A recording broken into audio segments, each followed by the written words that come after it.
তো শিওর তুই এই চাকরিটা করতে চাস? আমার আর কোনো অপশন নাই রে। আমার গ্র্যাজুয়েশন শেষ, বাসা থেকে বিয়ের জন্য প্রেশার দিচ্ছে। এই চাকরিটা ম্যানেজ করতে না পারলে আমাকে জোর করে বিয়ে দিয়ে দিবে।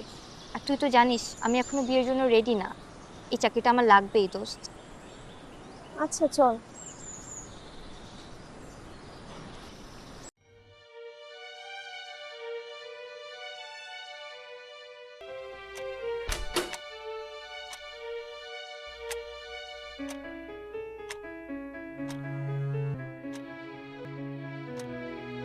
মিস দীপ্তি, ইয়েস, আমি দীপ্তি।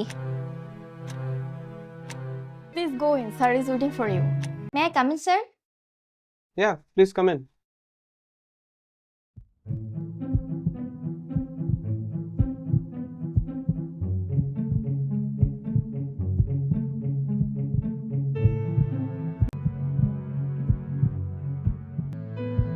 আর্টস এন্ড ক্রাফটস এর ব্যাকগ্রাউন্ডের স্টুডেন্ট হয়ে আপনি আমাদের কোম্পানিতে চাকরির জন্য কেন এসেছেন? স্যার আসলে শেখার তো কোনো বয়স নেই। আমার এই ফিল্ডেও অনেক আগ্রহ। আহ, আমি শিওর যে আমি ভালো করতে পারবো। দেখুন, আগ্রহ দিয়ে তো আর কোম্পানি চলে না। I don't think you are a right match for our company right now.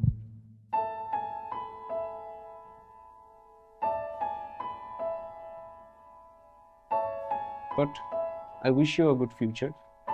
আপনি আসতে পারেন। I'm really sorry.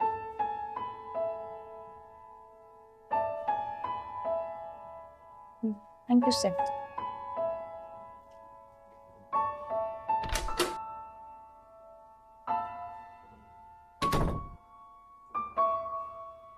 Excuse me আপু, জি। আপনাকে কোথায় যেন দেখেছি মনে হচ্ছে। আচ্ছা, আপনি কি গত পরশুদিন রাস্তার পাশের দেয়ালে গ্রাফিটি বানাচ্ছিলেন? হ্যাঁ। এক্স্যাক্টলি, আমি আপনাকে চিনেছি। আপনার তো ফেসবুকে একটা পেজও আছে দীপ্তি ডোরাস নামে, রাইট? হ্যাঁ, আপনার বেশ ভালো ফলোয়ার্স।